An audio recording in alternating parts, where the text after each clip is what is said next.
जत जिल्हा सांगली येथे आमदार विक्रमसिंह सावंत यांनी घेतली अधिकारी तलाठी ग्रामसेवक सरपंच यांची पाणी टंचाई आढावा बैठक। जत जिल्हा सांगली येथे आमदार विक्रमसिंह सावंत यांनी अधिकारी तलाठी ग्रामसेवक सरपंच यांनी पाणी टंचाईची आढावा बैठक घेतली।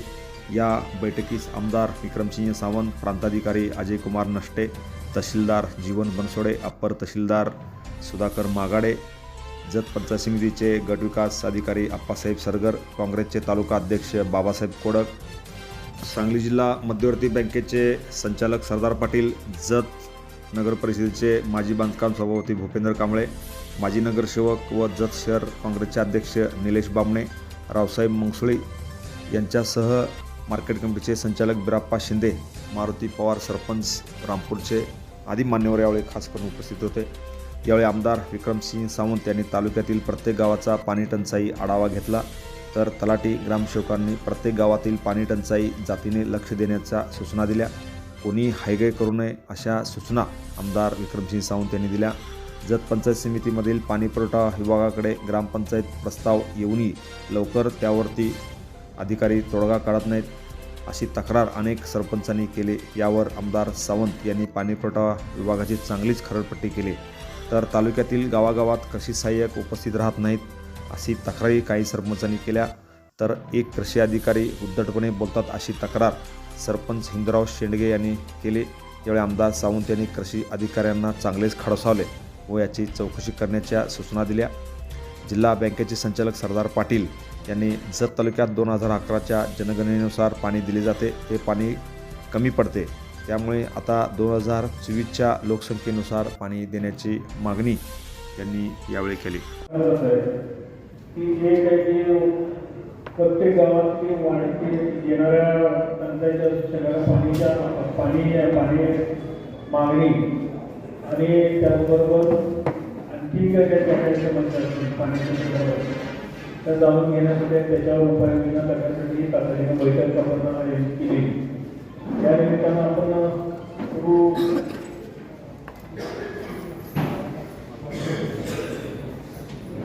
एक आहे की प्रामुख्यानं सरपंच आणि ग्रामसेवकांनी यात लक्ष घातलं पाहिजे की आता पाणी पुरवठ्याचे अधिकारी आपला सगळा अहवाल देतील आणि त्यानंतर ज्या गावांचा अजून प्रस्ताव किंवा मागणी ते आलेली नाही त्याच्यावर लगेच आपण एक एक गाव घेऊ।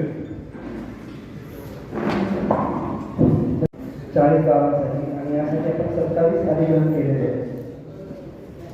त्याच्याशिवाय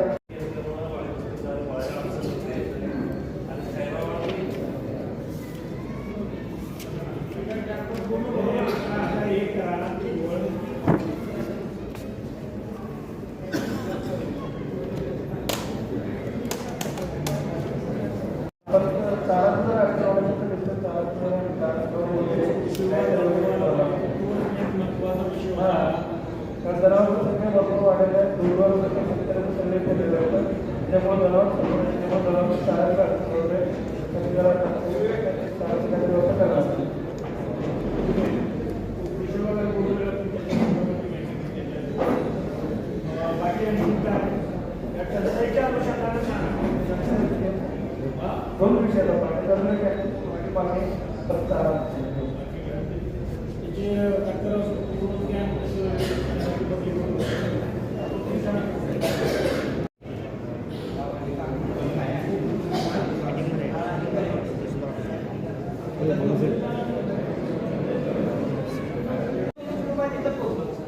प्रत्येक घराला वाटप करायचं नंतर त्याच्याकडे क्षमा होणार नाही, शासनाची पण बाजू समजून घेतली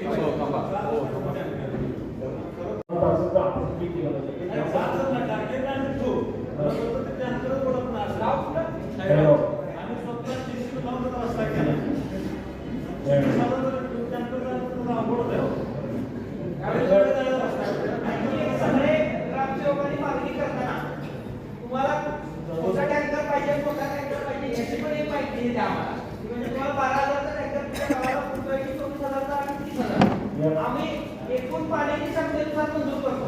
पण परत काय होतं की परत आमच्याकडे तक्रार की साहेब आमच्या गावाची टँकर जात, तर तुम्ही तुमच्याकडून कसं येतं सगळ्यांनी असं द्या की लहान गाडी आम्हाला दिली तर आता तिथं मोठी गाव आहे जसं दरीपडची वगैरे आहे इथं मोठा टँकर दिला तर काय अडचण नाही. तिथं गावं लहान आहेत, वाड्या वस्त्या आहेत, तिथं रस्ते लहान आहेत. ते छोट्या टँकरचीच मागणी करा. आम्हाला काही मोठा टँकर दिला तरी छोटा टँकर अडचण नाही. पण तुमच्याकडून आम्हाला कळालं पाहिजे. Press the bell icon on the YouTube app and never miss another update.